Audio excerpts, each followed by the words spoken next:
Hello friends, welcome to my YouTube channel. So let's start the first chapter of class 11th Living World. So चलिए start करते हैं. हमारे channel को like और subscribe कर दीजिएगा. Thank you. Start. Biology is the science of life form and the living processes. Biology क्या है? साइंस है लाइफ फॉर्म और लिविंग प्रोसेस का. लिविंग प्रोसेस जैसे कि रिस्पायरेशन, एक्सक्रीशन, डाइजेशन, हर तरह की जो भी लिविंग फॉर्म है उन सभी का. The living world comprises an amazing diversity of living organism. इस लिविंग वर्ल्ड में अलग अलग तरह के लिविंग ऑर्गेनिजम्स देखने को मिलते हैं. Early man could easily perceive the difference between inanimate matter and the living organism. Inanimate matter कहने का मतलब है नॉन लिविंग और एनिमेट कहने का मतलब होगा living. The early man defined some inanimate matter, wind, sea and fire, and some among the animal and plant. A common feature of such all form of inanimate and animate object was the sense of awe or fear that they evoked. कहने का मतलब है जो पहले early man थे तो वो लोग इजीली डिफरेंस पता कर पाते थे किसी भी नॉन लिविंग और लिविंग के बीच में, क्योंकि पहले इतने ज़्यादा क्राइटेरिया उन्हें पता नहीं थे कि किस किस तरह से क्लासिफाई करने हैं. जैसे कि प्लांट्स है तो प्लांट्स में सिंपल वो लोग देखते थे कौन सा प्लांट जो बड़ा है, हर्ब, सब और ट्री, उसके बेसिस पे पता कर लिए कि अच्छा ये प्लांट है. नॉन लिविंग है, सांस उस नहीं ले रहा है, घूम फिर नहीं रहा है, तो इसलिए इजली पता कर लिए कि अच्छा वो नॉन लिविंग है. इस तरह से वो लोग पता कर लेते थे, तो इसलिए उन लोग को उतना ज़्यादा प्रॉब्लम नहीं होता था. लेकिन अभी के समय में हम लोग सिर्फ सांस लेने से नहीं कह सकते हैं कि वो लिविंग है या नहीं है. हम लोग सिर्फ इस बेसिस पे नहीं कह सकते कि वो घूम फिर रहा है या नहीं रहा है. तो हम लोग का अब अभी के समय में क्या है, अभी कॉम्प्लेक्स हो गया है चीज़ें, तो इसलिए अभी बहुत प्रॉब्लम होती है लिविंग नॉन लिविंग को सर्च करने में. The description of living organism, including the human being, began much later in the human history. Living organism का जो description है वो human history में काफ़ी बाद develop हुआ, क्योंकि शुरू से वो लोग उन सभी को पता नहीं था कि ऐसी कोई चीज़ें हैं. जब धीरे धीरे वो लोग भी सेंस करने लगे, वो लोग भी ह्यूमन्स कहते हैं ना, ह्यूमन्स को जितना भी कुछ मिल जाए तो लगता है वो चाह रखता है कि और मिले. तो फिर आगे जैसे जैसे उन लोग का सोच बढ़ा, उनकी क्रैनियल कैपेसिटी बढ़ी, वैसे वैसे फिर वो लोग और सर्च करते गए और उसके बारे में जानकारियाँ इकट्ठा करते गए, पढ़ते गए, फिर जा कर के वो लोग इस चीज़ के बारे में काफ़ी ज़्यादा नॉलेज हुआ उन्हें. Society which include the anthroporic view of biology could register the limited process in the biological knowledge. A systematic and monumental description of life form brought in out of the necessity detailed system of such study was recognition of the sharing of similarities among the living organism both horizontally and vertically.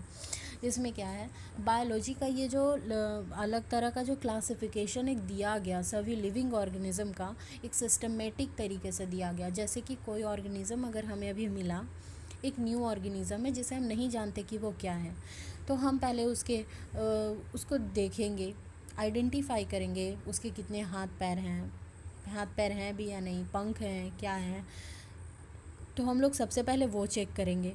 उसके बाद अगर हमें पता चला कि अच्छा ये मतलब इस तरह का है, तो उसका हम लोग पहले नाम देंगे. अगर नाम दिए उसके बाद देखेंगे कि कैरेक्टर्स किस एनिमल्स से मिल रहा है, किस कैटेगरी में वो जा सकता है, तो हम लोग उस कैटेगरी में उसको फिर डालेंगे. तो ये एक सिस्टमेटिक वे हो गया अरेंज करने का बायोलॉजी में. The biggest spin of such a study was the recognition of sharing of similarities among the living organism, both horizontally and vertically, that all present day living organisms are related to each other, and also all organisms that ever lived on the earth was the revelation which humbled man and lead to the cultural movement for conservation of biodiversity. In the following chapter of this unit you will get the description including the classification of animal and plant from the taxonomist perspective. Biology में एक सबसे अच्छी बात यही है कि अब इसमें पढ़ना क्या होगा कि हम लोग जो भी ऑर्गेनिज़म है, चाहे वो छोटा ऑर्गेनिज़म हो और चाहे वो बड़ा ऑर्गेनिज़म हो, सब कहीं ना कहीं किसी ना किसी लेवल पे एक दूसरे से मिलते जुलते होंगे। चाहे वो एक छोटा यूनिसेलुलर ऑर्गेनिज़म ही क्यों ना हो, सब कहीं ना कहीं एक दूसरे से रिलेटेड होंगे। जैसे आज जो कॉम्प्लेक्स ऑर्गेनिज़म बने हैं, कॉम्प्लेक्स मल्टी सेलुलर ऑर्गेनिज़म हैं, वो भी क्या वो शुरू से ही मल्टी सेलुलर थे? नहीं, बिल्कुल नहीं। वो लोग भी कहीं ना कहीं पहले एक सिंगल सेल रहे होंगे, और वही सिंगल सेल फिर उनके बाद से एवोल्यूशन हुआ, फिर डिवाइड किए, डिवाइड करते करते वो एक एवोल्यूशन के बाद वो लोग 1 से 2 सेल हुए, 2 से 4, 4 से 8, इस तरह से डिवाइड करते करते आज एक कॉम्प्लेक्स ऑर्गेनिज़म बन करके तैयार हो गया है। तो हम लोग इस चैप्टर में बेसिकली यही पढ़ेंगे कि कौन सा एनिमल किस तरह से रिलेटेड है, उनका क्लासिफिकेशन करना सीखेंगे कि वो कोई और ऑर्गेनिज़म अगर न्यू आइडेंटिफाई हुआ है, न्यू डिस्कवर हुआ है, तो वो कहाँ जाएगा, कौन से कैटेगरी में रहेगा। हम लोग इस बारे में डिटेल में स्टडी करेंगे। और चलिए तो शुरू करते हैं आगे, नेक्स्ट पेज पे अब आते हैं। ओके, इस पेज पे सबसे पहले तो देखने को मिलेंगे एक साइंटिस्ट जिनका नाम है अर्नस्ट मेयर। अर्नस्ट मेयर का के बारे में पढ़ना होगा क्योंकि यहाँ से भी क्वेश्चंस आ सकते हैं दोस्तों, तो इसमें भी पढ़ना मत भूलना। सो चलो स्टार्ट करते हैं। अर्नस्ट मेयर के बारे में सबसे पहले दिया हुआ है कि बॉर्न ऑन 5 जुलाई 1904, तो ये याद रख लेना। वैसे तो इतना ज़रूरी नहीं है, इनका नाम ही खासकर ज़रूरी है। 3-4 पॉइंट्स है इसमें जो ज़्यादा इंपॉर्टेंट है, वो मैं बता देती हूँ, बाकी मैं ऐसे ही नॉर्मल पढ़ दूँगी, ठीक है। तो पहला है Ernst Mayr, the Harvard University evolutionary biologist who has been called the Darwin of 20th century. तो इस पॉइंट को नोट कर लेना, ये ज़्यादा इम्पॉर्टेंट है कि इनको 20th सेंचुरी का डार्विन भी कहा जाता है। तो ये पॉइंट इम्पॉर्टेंट है, नीट के पॉइंट ऑफ व्यू से भी काफ़ी इम्पॉर्टेंट पॉइंट है, ठीक है। और ये उस समय के 100 ग्रेटेस्ट साइंटिस्ट में से एक थे। मतलब जो अच्छे साइंटिस्ट अगर 100 में गिने जाए तो उनमें से एक इनका भी नाम आता है, अर्नस्ट मेयर का भी। उसके बाद सिंपल सा है, वो मैं ऐसे ही पढ़ देती हूँ। Mayr join the Harvard faculty of art and sciences in the 1953 and he retired in the 1975, assume the title of Alexander Agassiz professor of the zoology emeritus. Throughout his nearly 80 years of his career, his research spanned ornithology, taxonomy, geography, evolution, systematic and the history of the philosophy of biology. अब इनका जो study है वो काफ़ी important है, जो कि है ये किस किस चीज़ों पे अपने 80 ईयर्स के करियर में किन किन चीज़ों पे स्टडी किए हैं। वो है ornithology, taxonomy, geography, evolution, systematic and the history and the philosophy of biology, ठीक है। He almost single handed man the origin of a species diversity, the central question of the evolutionary biology that it is today. He also pioneered the currently accepted definition of biology. Third point ये भी important है, जो इन्होंने जो currently accepted definition जो है biology का, अगर क्वेश्चन आ जाए तो वो इन्हीं का नाम आएगा, अर्नस्ट मेयर का नाम आएगा। जो करेंटली एक्सेप्टेड डेफिनेशन है बायोलॉजिकल स्पीसीज़ का, वो अर्नस्ट मेयर का नाम आएगा, ठीक है। और फोर्थ मोस्ट इम्पॉर्टेंट पॉइंट ये है कि मेयर को ट्रिपल क्राउन ऑफ बायोलॉजी भी कहा जाता है, क्योंकि ये तीन इनको अवार्ड मिला है। जैसे Mayr was awarded 3 prizes widely regarded as the triple crown of biology, the Balzan prize in 1983, the international prize for the biology in 1994 and the Crafoord prize in 1999। Mayr died at the age of 100 year in year 2004। तो इसमें मैंने basically 4 ऐसे point बताएं हैं जो ज़्यादा important है, जिसमें फर्स्ट आता है आपका ये डार्विन ऑफ 20th सेंचुरी किनको कहा जाएगा, द अर्नस्ट मेयर को ही। उसके बाद सेकंड है कौन सा, इन्होंने 80 ईयर्स के करियर में क्या क्या स्टडी किए, जो कि है ornithology, taxonomy, geography, evolution, systematic and the history of geography etc जो भी है। और फिर तीसरा पॉइंट इनका ये है कि करेंटली एक्सेप्टेड डेफिनेशन जो है बायोलॉजिकल स्पीसीज़ का, वो इन्होंने ही दिया। और fourth and the last point ये है कि बाल्जन प्राइज़ इन 1883 और इंटरनेशनल प्राइज़ इन बायोलॉजी और क्रैफोर्ड प्राइज़ इन द 1999। और ये 3 prize, that's why he is called the triple crown of biology. Okay, so अब हम लोग स्टार्ट करेंगे लिविंग वर्ल्ड शुरू से, ठीक है। तब तक हमारे चैनल को लाइक और सब्सक्राइब कर दीजिए, देर मत कीजिए। How wonderful is the living world! The wide range of living type is amazing. The extraordinary habitat in which we find living organism, be it cold mountain, deciduous forest, ocean, freshwater lake, desert or hot spring, leave us speechless. अब ये कह रहा है कितना wonderful है, सचमुच हमारी अर्थ कितनी वंडरफुल है, जहाँ पे अलग अलग तरह के हैबिटेट देखने को मिलते हैं, अलग अलग तरह के ऑर्गेनिजम्स हैं, अलग अलग तरह की नॉन लिविंग चीज़ें भी हैं, जैसे कोल्ड माउंटेन हो गया, फिर है डेसिडियस फॉरेस्ट ही को देख लो, जहाँ पे अलग अलग वैरायटी के ऑर्गेनिजम्स देखने को मिलेंगे, ओशियन है, फ्रेश वाटर लेक है, डेजर्ट है, हॉट स्प्रिंग है, मतलब इस तरह की चीज़ें हैं जो सचमुच हमें स्पीचलेस कर देती हैं, इतनी उसकी खूबसूरती है अपने अर्थ की।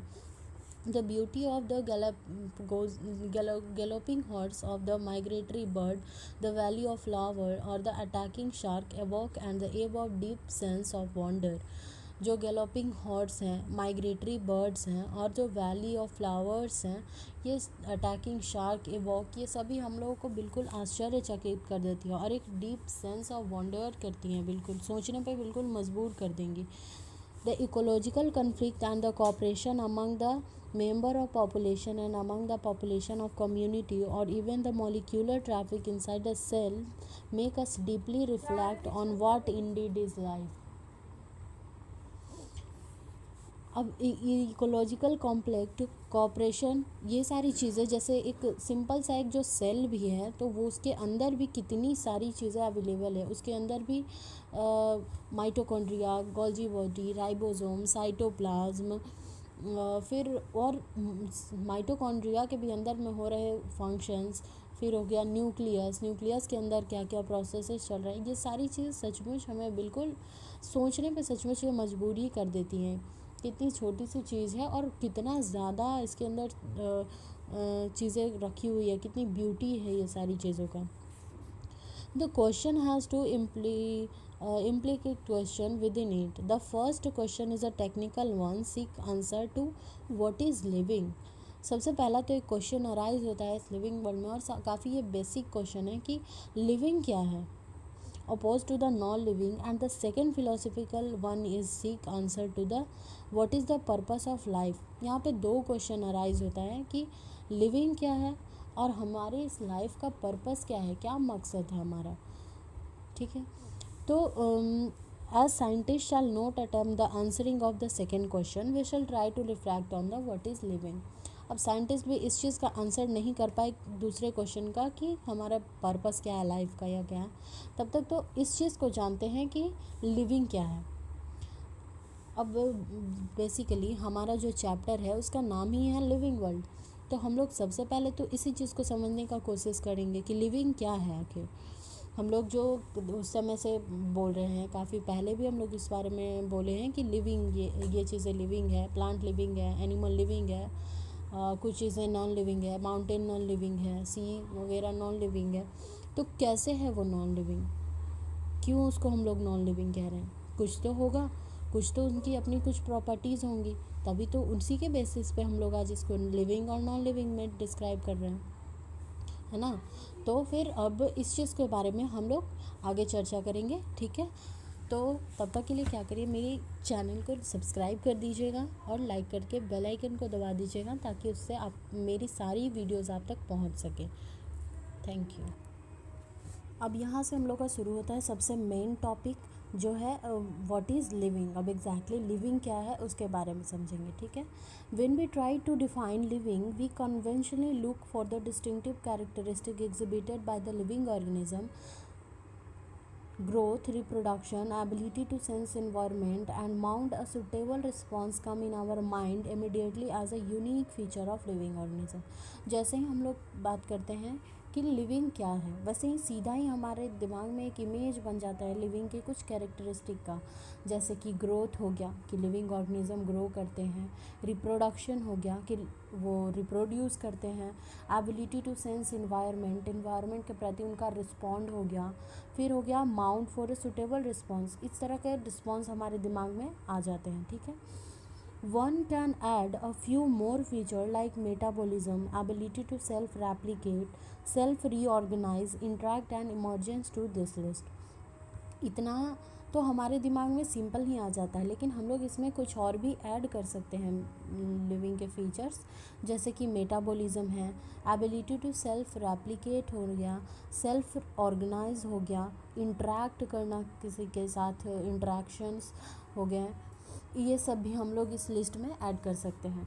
Late us try to understand the each of this concept. ठीक है, तो सबसे पहला हम लोग शुरू करते हैं, जो पहला हमारे दिमाग में आया वो है growth. All living organism grow, हाँ सही बात है, सभी लिविंग ऑर्गेनिज्म ग्रो करते हैं। Increase in mass and increase in number of individual are the twin characteristic of growth. अब ग्रोथ सिर्फ एक ही तरह के नहीं होते हैं कि कोई इंसान है उसका ग्रोथ, तो दो प्रकार के हैं, एक इंटरनल और एक एक्सटर्नल ग्रोथ। जैसे कि मैं आपको समझाती हूँ, ग्रोथ को कुछ इस तरह से समझिए। एक हो गया कि आप जब छोटे थे, चाइल्डहुड, बिल्कुल बचपन में जब आपका जन्म हुआ तो आप काफ़ी छोटे थे, और अब आप बड़े हो गए हैं, तो ये भी तो एक तरह का ग्रोथ है कि आप पहले छोटे थे, अब एक एडल्ट एज में आ गए, एक स्टूडेंट की तरह एक बड़े इंसान बनने की कोशिश कर रहे हैं, तो ये भी तो एक तरह का ग्रोथ ही है क्या। और दूसरी तरह का ग्रोथ हम ऐसे कह सकते हैं कि एक फैमिली में मान लो एक इंसान था, ठीक है, अब उसकी शादी वादी हुई, अब वो फैमिली टोटल मान लो 5 फैमिली हो गई, 6 फैमिली, 10 फैमिली हो गई, बढ़ते बढ़ते, तो ये भी तो एक तरह का ग्रोथ ही है। तो ग्रोथ दो तरह का ग्रोथ हो गया, एक इंक्रीज़, और इसमें जो दिया हुआ है ये इंक्रीज़ इन मास के बेसिस पे, और एक हो गया इंक्रीज़ इन इंडिविजुअल के बेसिस पे। ठीक है, तो ये ग्रोथ का ट्विन कैरेक्टरिस्टिक है, और ये इम्पॉर्टेंट हूबहू नीट में आ सकते हैं, तो ये इस पॉइंट को अपने नोट कर लेना। मैंने कहा था नोट कॉपी बनाने को, उसमें इस इम्पॉर्टेंट पॉइंट को सिर्फ उसमें पॉइंट वाइज लिख लेना। ठीक है, a multicellular organism, a multicellular organism grow by the cell division. Multicellular organism कैसे ग्रो करता है, सेल डिवीज़न के थ्रू। ठीक है, in plant this growth is by the cell division occur continuously through their life span. In animal this growth is seen only up to a certain age. जैसे कि multicellular organism कैसे divide करता है, उनका cell division होता है, उसके through grow होता है उनका। ठीक है, अब प्लांट्स की बात करें तो जो सेल डिवीज़न है प्लांट में वो कंटिन्यूअसली होते रहता है पूरे लाइफ स्पैन में, वो जब तक जीवित हैं तब तक उनमें सेल डिवीज़न होंगे, तब तक वो ग्रो करेंगे। लेकिन एनिमल्स के केस में ऐसा नहीं है, एनिमल सिर्फ अपने चाइल्डहुड, अपने बचपन, चाइल्डहुड से एक बड़े एक एडल्ट एज में आएंगे, और उसके बाद वो फिर वापस से, ऐसा नहीं है कि वो फिर एनिमल अगर जो बढ़ते रहे तो हर एक, हमने आप सभी ने देखा होगा, ये तो कॉमन सी बात है, ह्यूमंस हो एनिमल्स हो, ये सब क्या है, एक सर्टेन एज तक आकर के उनकी ग्रोथ रुक जाती है। ये नहीं है कि उनका पूरे लाइफ स्पैन वो बढ़ते रहें, ऐसा नहीं है। लेकिन प्लांट्स के साथ ऐसा ही होता है कि वो पूरे लाइफ ग्रोथ कर होता है, और एनिमल्स पूरे लाइफ ग्रो नहीं कर सकते। तो ये दोनों पॉइंट जो प्लांट और एनिमल के बारे में है, ये इम्पॉर्टेंट है, इसको नोट कर सकते हो, या फिर ये तो याद भी रख सकते हैं। However, cell division occur in the certain tissue to replace lost cell। अब जो सेल डिवीज़न कहीं कहीं इसलिए भी होता है, जो जैसे कोई इंजरी हो गई हो, कहीं कोई चोट वोट लग गई हो, तो उसको रिप्लेस करने में जो सेल जो वहाँ पर से हट गए हैं, उस सेल को वापस से रिकवर करने के लिए भी, वो लॉस्ट सेल को रिकवर करने के लिए भी वहाँ पे सेल डिविजन्स होते हैं। ठीक है, unicellular organism grow by cell division. One can easily observe this in vitro culture by simply counting the number of cell under microscope. Unicellular organism भी जो ग्रो करते हैं वो सेल डिवीज़न से ही ग्रो करते हैं। अब यूनिसेलुलर ऑर्गेनिज्म का भी कोई भी दो काउंट है, जैसे कि एक सिंगल सेल ऑर्गेनिज्म है वहाँ पे। अब यूनिसेलुलर ऑर्गेनिज्म में क्या है, रिप्रोडक्शन और ग्रोथ दोनों एक ही तरह का है बिल्कुल। जैसे कि अगर यूनिसेलुलर ऑर्गेनिज्म अगर रिप्रोड्यूस भी करेंगे तो कैसे करेंगे, सेल डिवीज़न के ही थ्रू, खुद को डिवाइड ही करके तो करेंगे। और अगर और सेल डिवीज़न भी वही हो गया, डिवाइड करना और सेल डिवीज़न, तो इनका ये ग्रोथ भी हो गया एक तरह से, इनका पॉपुलेशन का ग्रोथ भी ये हुआ और इनके खुद के नंबर ऑफ सेल काउंट करके, जैसे कि इसमें बोला unicellular organism grow by cell division, one can easily observe this in vitro culture by simply counting the number of cell. इनके ग्रोथ को सीधा नंबर काउंट कर लेंगे जिससे हमें पता चल जाएगा। In majority of higher animal and plant growth and reproduction are mutually exclusive event. अब मल्टी सेलुलर ऑर्गेनिजम्स में, हायर ऑर्गेनिजम्स में, हायर प्लांट्स में, एनिमल्स में जो ग्रोथ है और रिप्रोडक्शन है म्यूचुअली एक्सक्लूसिव है, यानी दो डिफरेंट है। ग्रोथ अलग हो गया और रिप्रोडक्शन अलग हो गया। लेकिन one must remember that the increase in body mass is consider as growth. लेकिन जो बॉडी मास का जो ग्रोथ है उसको भी हम लोग ग्रोथ ही कहेंगे। Non living object also grow, we take increase in body mass as the criteria for the growth. Mountain boulders and the sand mount do grow. जैसे हम लोग एक एग्जांपल लेते हैं, जैसे कि कोई माउंटेन है तो उसके ऊपर डस्ट पार्टिकल आकर के जम गया, तो ये भी तो एक तरह का ग्रोथ ही है। तो अब तो नॉन लिविंग भी ग्रो कर रहा है, तो यानी कि हम लोग ये नहीं कह सकते हैं कि सिर्फ लिविंग ही ग्रो करते हैं, नॉन लिविंग भी ग्रो करते हैं, ठीक है। तो इसलिए ग्रोथ जो है वो एक डिफाइनिंग प्रॉपर्टी नहीं माना जाएगा लिविंग का, कि ये लिविंग थिंग्स को डिफाइन कर रहा है, बट हाँ ये एक प्रॉपर्टी हो सकता है लिविंग का, ठीक है। In living organism, growth is from inside. Therefore, growth can be taken as the defining property of living organism. चलो तो आज के लिए यहीं तक रखते हैं, और सारे इंपॉर्टेंट पॉइंट को लिख लेना, उसको रिवाइज कर लेना, ठीक है। लेक्चर कैसा लगा कमेंट में बताना। Okay, bye.